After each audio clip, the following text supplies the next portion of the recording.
Live from the pitch pad in New York City. Get ready to unleash your inner entrepreneur with Pitch Live with Amy Summers. Whether you're a seasoned entrepreneur or just dipping your toes into the Shark Tank, this is the place to be to discover how to turn your pitch into reality. Fasten your seatbelts, pitch stars, because the spotlight is on you and we are about to make success happen. Get ready for Pitch Live in 3, 2, 1. Welcome to Pitch Live. I'm your host, Amy Summers, founder and president of Pitch Publicity and Vox. I'm also a hardworking entrepreneur who is passionate about helping you reach success in any area of your life. And I know that is possible after decades of experience in perfecting the pitch and enhancing communication skills, which is why I'm here today and joined by Dr. Wendy Walsh, who's known as America's relationship expert with a master's and Ph.D. in clinical psychology. She is a professor at California State University, Channel Islands. And beyond her academic credentials, Dr. Wendy is also an award-winning television journalist, radio host, podcaster, and author of 3 relationship books, including The 30-Day Love Detox, Cleanse Yourself of Bad Boys, Cheaters, and Men Who Won't Commit. Sounds like my kind of book. And Find a Real Relationship, published by Rodell Books. I hope you're joining us on YouTube today. And if you're not, be sure to hop over to that channel to watch this podcast, because you may recognize Dr. Wendy Walsh. She's an Emmy Award nominated host of the nationally syndicated shows The Doctors and Extra, the entertainment magazine. Or maybe you might recognize her from the 2017 issue of Time magazine, The Silence Breakers, where she was featured as Time magazine's Person of the Year for speaking out about sexual harassment as a former Fox News contributor. So Wendy's advice reaches more than 1.5 million followers on social media. And if you're not on social media, that's okay, because she has been hosting the Dr. Wendy Walsh Show on iHeart Radio's KFI-AM 640 since 2015, which is how we know each other. Because my company, Pitch Publicity, has pitched her many guests throughout the years, many of whom she's had on her show. And I've always been impressed with her interviewing skills. So hopefully I can do her justice today as we flip the script here a little bit. And she has graciously agreed to come on my podcast to do an interview on Pitch Live. Welcome, Wendy. Thank you. Well, that was a long introduction. You know what? It only illustrates the fact that I get bored doing things, so I switch to other things. So the resume looks really long. I know. Now, as I was prepping for this, I saw that you're into all kinds of other new things. I'm like, oh my goodness, I can't even add those to the bio. Maybe they'll come up in our conversation. But I'm really excited to discuss pitching and communication with you in the context of dating and relationships and how you make success happen, or as we call it here, MSH. So let's get into it. I want to address a few audiences with you today, because I really don't want to leave anyone out in our discussion. Sometimes people hear that we're going to talk about relationships and they're like, that's not for me. So first, I want to talk about those of us who are single, seeking relationships. I have a lot of young professionals who work for me, and when I'm teaching them how to pitch the media, I will always use the analogy of dating, which I have to confess, I'm not very good at dating at all, which is why you're here today. But I always say that, pitching is good in any area of your life, even if dating or having a relationship. So let's start with the written pitch of yourself, which for people, a lot of people, that might be a dating app, or maybe they're emailing or texting. I think a lot of our communication these days are happening in written form versus verbal. So it's kind of changed a little bit. How do you strike a balance between being authentic and highlighting your best qualities when you're crafting that dating app profile, for example? How do you make it stand out? So I think the most important thing, when people understand that they're selling themselves, we don't want to sell a billboard of us. We want to sell our intimate self. And the best way to do that is either through some self-deprecating humor, so that you realize that you're human and you have some flaws, or a story a short story that illustrates who you are and what you've done.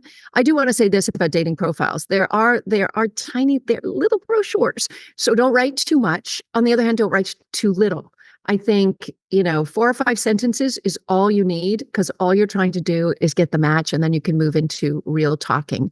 But ask yourself, the worst profiles are the ones with laundry lists. I am vegan, dog loving, Protestant, whatever, and you are blah, blah, blah, because all of a sudden we become these caricatures of humans instead of being authentic.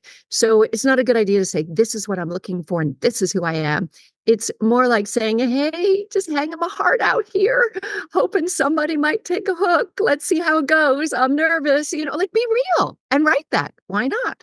That's interesting that you say that, because I was actually at a taping for the Drew Barrymore show. And after the show was done, she gets down on stage and just talks to the audience. And it's really funny that she brought this up, but she brought up her dating app profile, which I didn't even know celebrities like that put themselves out there. But she said that a friend had told her that she needed to change her dating app profile because she had written things like, I don't want to get married. And this is like, she was very specific about things. So you kind of mentioned that. Do you agree with that? Should you not be that clear on what? And also you can convey a lot of information through the photographs, right? Mm-hmm. There's lots of research to show that photographs that are photoshopped or filtered or have too much makeup on are never good, because as one guy said to me once, when you look at a woman's dating profile, try to find the most or the least attractive photograph and tell yourself she looks close to that. Right? Because that's what we do. We put on the best looking ones. And if there's one we choose because we're kind of like, oh, but it shows me, then we know that's mostly what we look like. So the truth is, make them as natural as possible. If you want to sell sexiness, it means you're looking for a short-term relationship. So that's fine if that's what you're looking for. But if you're looking for a long-term relationship, your body shot should be you walking in everyday clothes on the street, up full length or something. But obviously think about what you're advertising. If you are a corporate lawyer, why are you putting a picture up there of you in a bikini, right? Because some of your clients are going to see that, folks.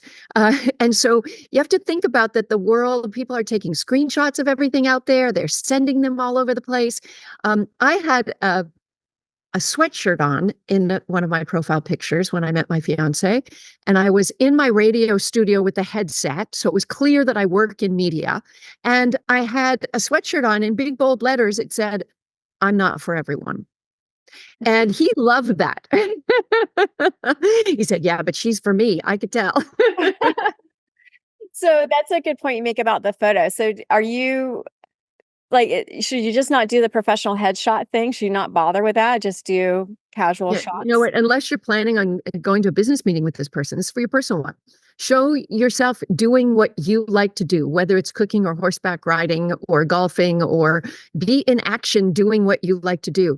And also there's research to show that men are more likely to click on a picture of a woman who, I'm talking about heteronormative relationships now, where women are smiling. There's research to show that women are more likely to click on a photograph of a man if he's wearing a red shirt. Who knew? Things like that. Guys, sunglasses and baseball hat thing. There should not be one photograph of you in sunglasses and baseball hat, okay? Unless you're in the witness protection program or hiding from your wife. There's a bald spot under that hat, and that's okay. We love you, okay? It's about you. So, and please, guys, if you don't have enough friends in the world to have somebody take a nice picture of the bathroom selfie, no, it's creepy. It's really creepy. Men and women, everybody. No more bathroom selfies. So that's what I'll say about profiles. They're only designed to get the click, because that's where the game starts after that. So you get the click, you start conversing with someone. How soon should you move the conversation from maybe the direct messaging and texting to a phone call? Should you have a phone call before you go on the first date? 3 texts. 3 texts. Because you know what? Remember, every human mating strategy is a strategy. And relationships are far more about skill than luck. So it's creepy for the first text to say, hey, give me a call sometime. Here's my number. Some people try that. Too much too soon. But what you want to look for is engagement, because there are a lot of people who match with a lot of people. So they might have 10 or 20 people in their box that they're all chatting with in their message box. And they're suffering from something called paradox of choice. And paradox of choice is a psychological phenomenon where the more choice the human brain is presented with, the less likely we are to make a choice. And if we do make a choice, then we actually don't value the choice very much. So my best advice is never match with more than 2 people at once, and choose one or the other to get on the phone with or meet in the real world, and eliminate one. Get rid of them. Don't keep a box full of 10 people that you're constantly conversing with, because it gives you just enough emotional satisfaction, sustenance, nutrition, that you never even feel like going out on a date. So what you want to do in those 3 texts is eliminate all the people trapped by paradox of choice. So the people who take too long to respond, the people who respond with just 1 or 2 words, and you can't really get engagement from them, ghost them. Nothing risked, nothing gained here. Just get rid of them, right? Move on. And so then once you've done 3 texts and they've been reciprocal in a good timing, not waiting 4 days to respond. Sorry, just saw this. Please. Then you say, hey, I'm not really a big texter. If you'd like to give me a call, here's my phone number. Ladies who are terrified of giving out your phone number to a stranger. There are Google phones, there are ways to block, get to know your technology. Okay, it's perfectly safe. My phone bills go to a mail service address. They don't even go to my home address if somebody wanted to figure something out. I use Google phone address. It's very simple. Give out a phone number, get them on the phone. And you can tell so much more about somebody by the tone of their voice.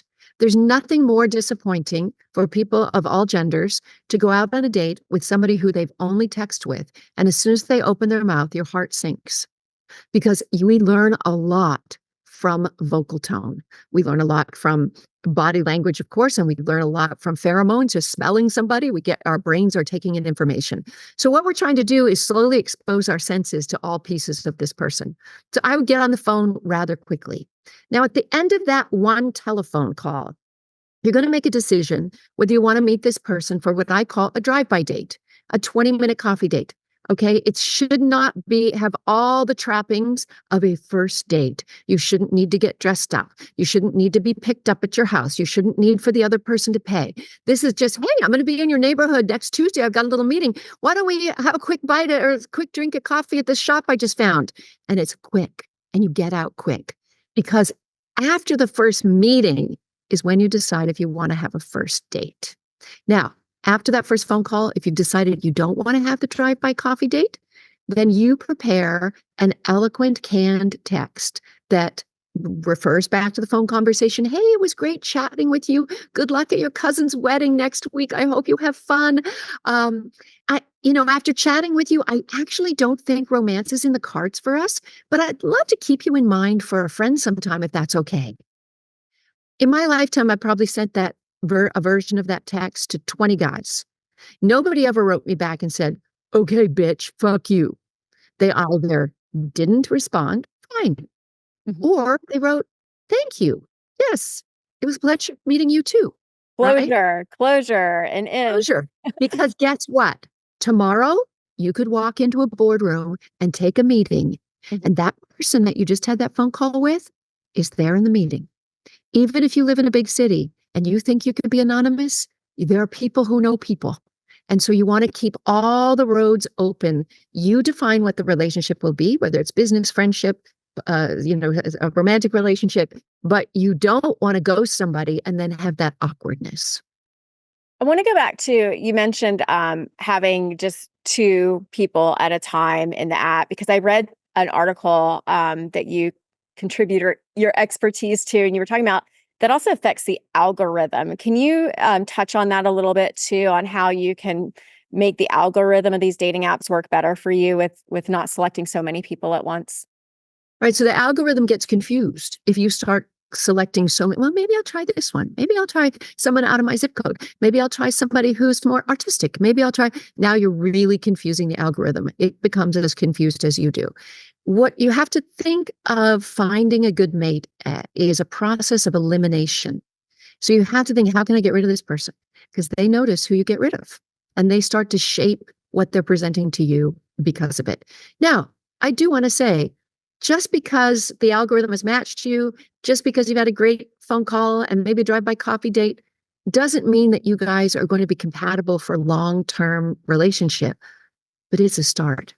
At the end of the day, relationships are all about skills. And at a certain point, I had quite a checkered past as a young player chick, as I will call it. And once I learned about my attachment style and that I actually had an anxious attachment style and I was most attracted to avoidant types, I called them bad boys. And once I learned that there was a common denominator in every single one of my relationships, and that common denominator was me. I was picking them. I was engaging in this. And once I learned, as soon as I saw the early stages of, oh, I'm walking down that path again, and learned to just let them go, release them into the universe, into the air, then not only the algorithm, but my brain made better choices for myself. Okay, so you have the drive-by date, which you say is about 20 minutes. Yeah. 30 minutes max. And if you're having a great time, don't let it turn into 2 hours and then let's go to a movie and let's keep hanging out. You want to leave them wanting more. So always have something to do. How do you pitch them on date two? I mean, whether you're male or female and you're not sure something's going to get set up. Do you set it up there or you just set it up later? Or you wait? First, we'll take gender and sexual orientation out of it and just simply say that in every relationship, there's a pursuer and there's somebody being chased. And if you don't know which one you are, that's a problem. You know if a certain mate is higher status and you got to do some chasing. Now, status can be based on looks, income, zip code, career. There are all kinds of ways that we define a mate status, right? And so you know whether you're the chaser or the chasee. In heteronormative, heterosexual relationships, I will say, let biology do what biology needs to do. Sperm chases egg, not the reverse. There's a lot of research out there that shows that when women make the first move, when women do the chasing, men lose interest because we value what we have to work for. Now, in heteronormative relationships, how do women work for it if they don't pick up the phone and call him and ask him for a date? They do it in more subtle ways. It is the art of the flirt. It is the art of being alluring with how we adorn ourselves. That's women's work, right? And in men's work, and in some same-sex relationships who take on some form of gender roles, the same thing plays out.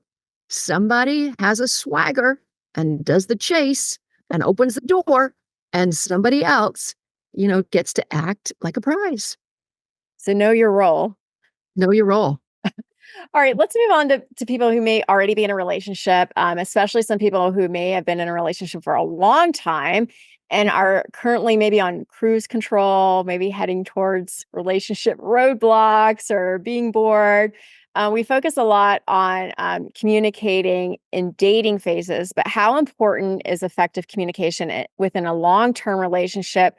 And what strategies can ensure that both partners continue to feel heard and understood? Because we change as people as we get older, too. Well, I do want to say this about communication. We use it as this broad term, like, oh, we had bad communication, or oh, we're not communicating well enough. I think the important thing is what you're communicating.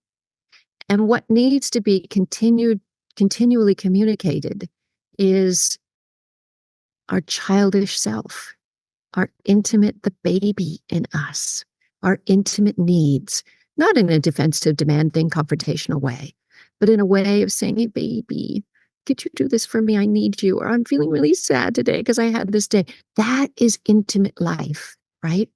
And I think if people are afraid to have that kind of emotional intimacy and be vulnerable, then the relationship is going to fall apart because they'll be bored, right? I also want to say this, that the human brain thrives on novelty. And there's a lot of talk in our culture about how every relationship is supposed to be hot and exciting. But actually, long-term monogamy is phases and stages. And there are times when the happiest couples who are completely committed and love each other may go very long stretches without sex. That doesn't mean there's anything wrong with the relationship. It means they're in that phase. I'm talking usually about right after the birth of a child or when there's a few kids in the house and they're little and everybody's overtired, right? And things can be brought back around. But another strategy, if you do want to add just a little more excitement or spice to your relationship, is put your partner in a novel situation. They look different in different schema. You know, recently my fiance and I, we wanted to see Tina Fey and Amy Poehler. And we could have seen them in our own city, but he said, let's fly to another city and see them. The tickets are more affordable. We'll stay in an Airbnb and or a cool boutique hotel. And, you know, we ended up flying to Portland to see them and have just a romantic weekend in Portland. It would have actually cost us the same price as the tickets in LA. There was so much more. But that, you know, we have to constantly add a little bit of novelty, not in a structured way, like, okay, it's Friday, it's date night, what are we going to do, right? But just every once in a while, being spontaneous and putting that burden on both partners to do that every once in a while. So you brought up sex a little bit, but I want to talk about sex. How can someone effectively pitch a new idea or experience in the bedroom to their partner without making them worried that they're dissatisfied with their current relationship? How do you bring up something new if you've been in a relationship for a long time? Well, it begins long before that conversation. It begins with establishing a relationship from the beginning where both people have a safe place to express themselves. If you're in an intimate relationship and you're hiding a part of yourself, how painful must that be, right? How painful must it be to be like, well, I can't say that for years on end. So it's about establishing healthy, open, intimate communication on a regular basis, not suddenly springing some French maid's costume and swinging from a chandelier on them and they're freaking out, but building towards having that safe space. Now, I will say that whenever you have to bring up anything prickly in any relationship, you always build a communication sandwich. And it begins with a layer of love, followed by something that might be a little hard to chew on, and then backed up with another layer of love. So it goes something like this. You know, one of the reasons I love you is because we have such a great sex life. And after all these years, I'm still really attracted to you. I want to do a couple different things with you because you're so much fun to play with. How open would you be to blah, blah, blah? Because you're just the greatest, right? So you end with positivity so that their brain is open in the middle. It's not getting defensive, right? I like that sandwich idea. Yeah. Always communication. And people don't even know it's happening. And I do it with all kinds of things. Like, let's say, very common for somebody in traditional gender roles to say, honey, you know, one of the reasons why I fell in love with you is because you're such a great provider. And I'm so happy that I get to stay home with the kids. And, but, you know, you've missed a couple of Johnny's games on Saturday. I know you're working and I know it's hard and you didn't go to the ballet recital of whatever. Is there a way that we could have you come a little bit more? But not, I mean, I don't want you to leave your work because I love that about you. I mean, that's the coolest thing. You're my power guy, right? So you like get them and, oh, I want to say one other thing. How can we? Every couple needs to learn to use those words. How can we? How can we? Because all of a sudden, it's not his problem. It's not her problem. It's our problem. And it's a how problem, which means it's moved from our emotional brain into our prefrontal cortex. And it's now a math problem for us to solve together. And we're on the same team. We. How can we? How? Use The we word more. how is important. How can we? Not you. Yeah. Not you never, you always, and it's never my turn, right? None of that. Yeah. Just Always we. like, how can we do that? How can we fix that? I'm feeling a little left out. How can we fix that? Right? People talk a lot about growing apart in relationships. So I want to talk about this a little bit. Is there a long-term relationship like strategy approach to keep relationships together? Because I've also seen you comment about how, like, you know, it used to be we didn't live that long, so it was easy to be monogamous with one person. But gosh, if we're living to be 100 or maybe 115 in the future, is it realistic that we're with one person? Is that possible, or do we really grow apart and this is inevitable? So I want to answer two questions here. One is, are we supposed to stay together forever? And the other question is, how do we stay connected when we're together for a long time? So the first question is, when Till Death Do Us Part was invented, death was pretty imminent. So even the most monogamous of people weren't married that long. But here's an interesting fact. If you got married in the year 1900 and professed to stay together until death do us part, the average length of that marriage was 12 years. We are pre-vaccines, dying because of death and disease and wars and fights. If you got married in 1990, 90 years later, and professed to stay together until death do us part, the average length of that marriage was also 12 years. Now, you're now leaving because of divorce. You are going to hear people say, but my parents were married 40 years. My grandparents were married 60 years. And my answer is, how connected were they? How much other choice did they have? How much did they really love each other? Now, there are some people who are like, swans. They meet somebody when they're in their 20s and they stay together till death and they're perfectly monogamous and they're perfectly happy. Human beings have the widest range of human mating patterns of any primate species out there.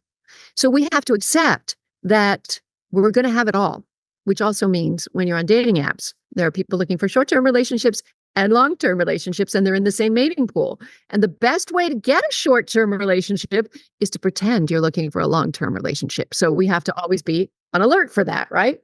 So that's the first question. Your second question is, how do you stay connected when it does start to get boring?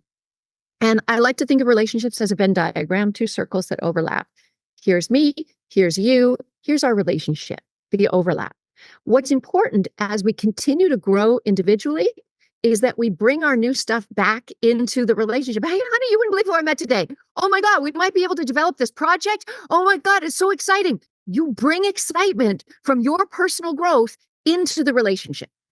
And hopefully that exciting energy should not threaten the relationship, that your partner should say, we're getting to do that. Like we are this. This is wonderful. I'm so happy for you, right? So I think what happens is when people start to grow individually, some people are afraid that it'll threaten the relationship, so they don't bring it back in.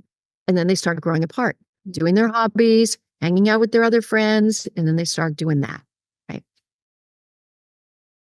So let's go to the relationship dynamic that often isn't discussed, but I think it's becoming a lot more prevalent today. And these are the individuals who maybe they value their independence. They don't want to get married. They want to be in long-term commitments, but we're all human beings, so we're all seeking relationships. Maybe it's not about sexual intimacy. Maybe they just want companionship from time to time, sharing a meal with somebody. How can you communicate that you're not seeking marriage or a lifelong commitment, but rather just occasional companionship without sounding like too off-putting, especially if you are one of the people that are like a woman, for example, that it's assumed that you want to be married or in a long relationship. How do you explain that? Now we're talking about romantic attachment style, right? And to that and the fact that you speak from the luxury of modern times when people can live fairly independently. Humans are wired to bond.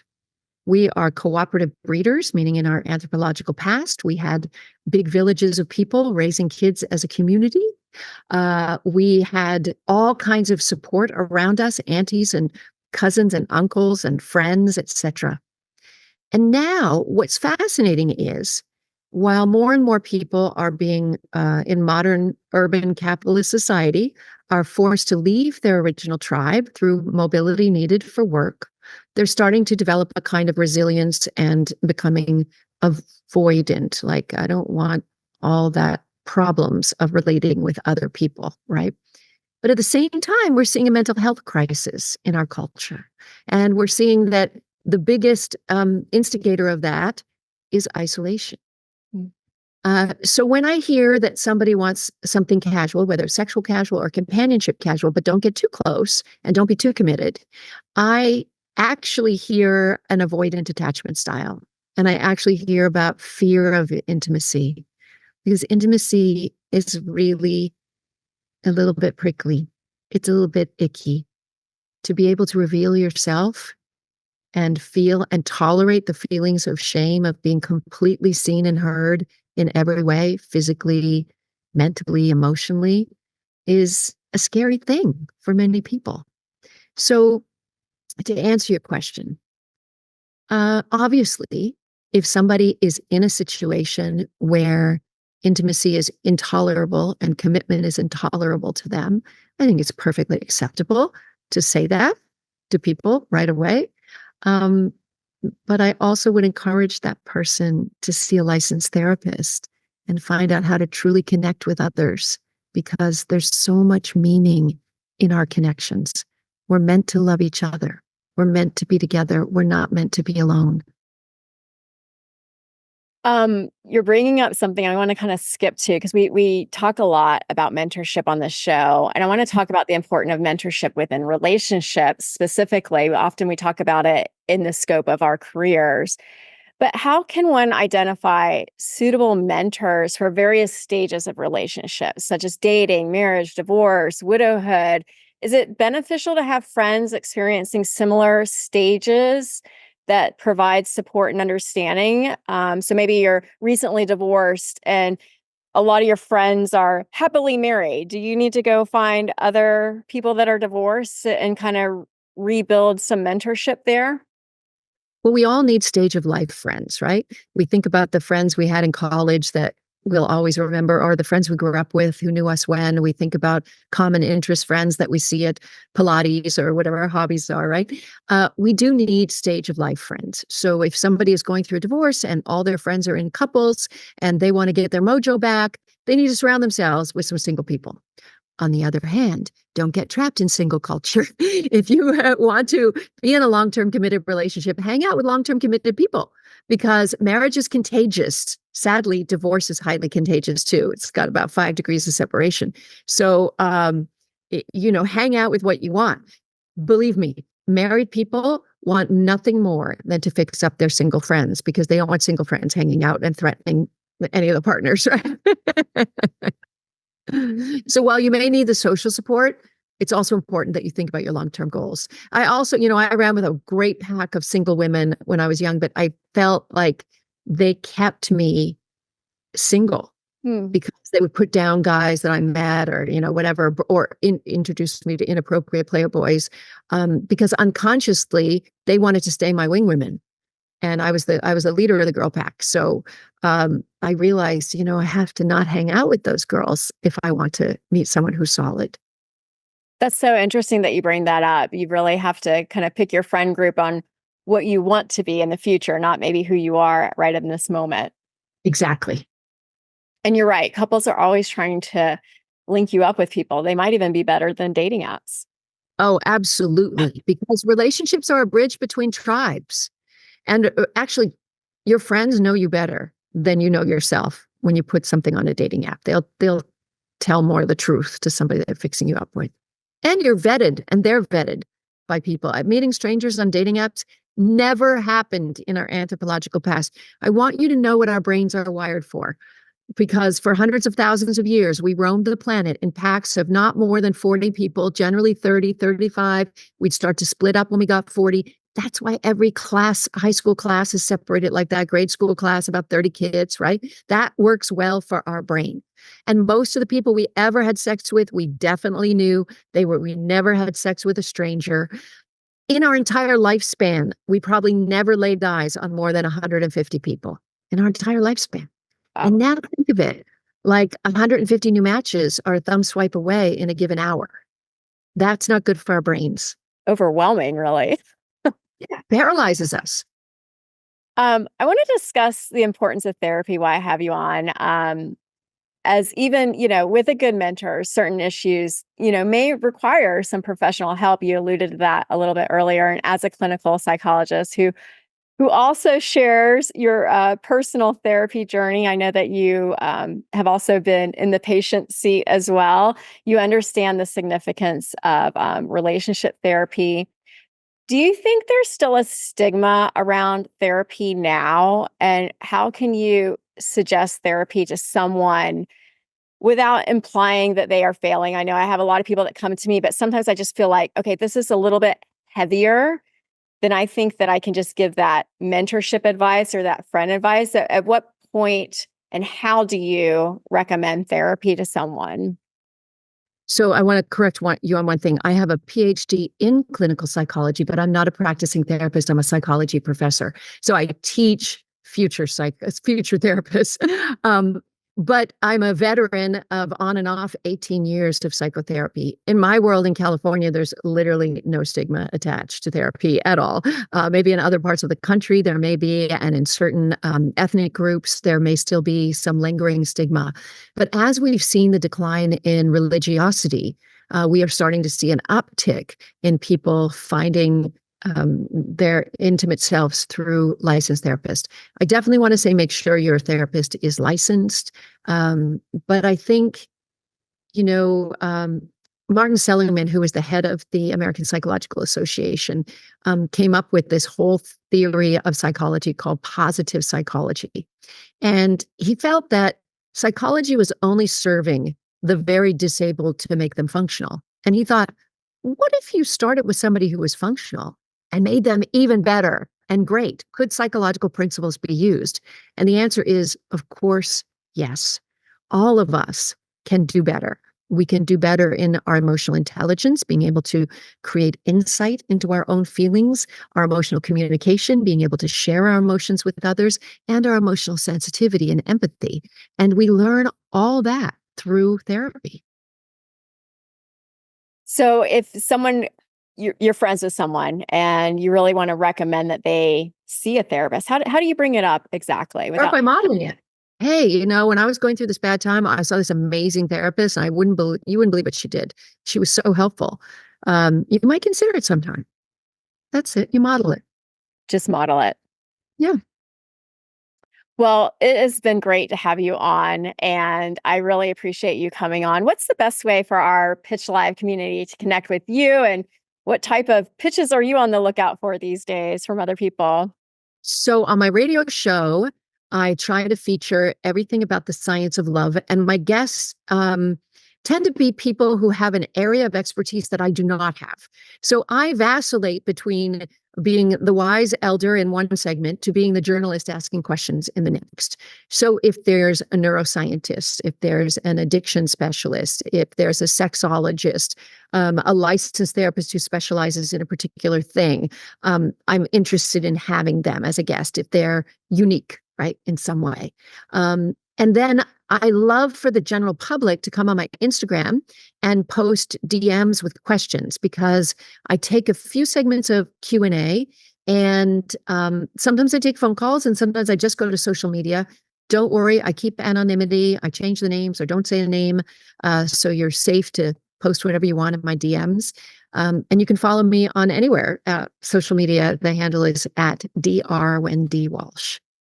Well, Wendy, thank you so much for joining us today. I know that you have inspired so many people in your career journey, and that you will continue to do so. And I want to encourage everyone to share this episode so we can get more people exposed and inspired by all the great things that Wendy is doing. And be sure to follow her on social media on all channels at Dr. Wendy Walsh, and visit her website, drwendywalsh.com, where she has many, many relationship resources, including her books and multiple ways to connect with all of her content.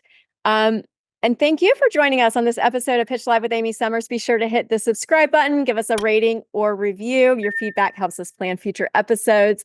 I hope you were inspired today to get out there, pitch, advocate for yourself, maybe find a date, maybe hit up your partner with a new idea, and just be yourself and make success happen. As a bonus, you can join us at Inisi Vox, where you can get motivated, hone your communication skills, and binge all the mentorship you want whenever you need it. The link is going to be in the show notes, along with all of my social media handles, all of Wendy's media handles. So let's stay connected and support each other. And MSH. Thank you, Wendy. You're welcome. Bye-bye. Bye.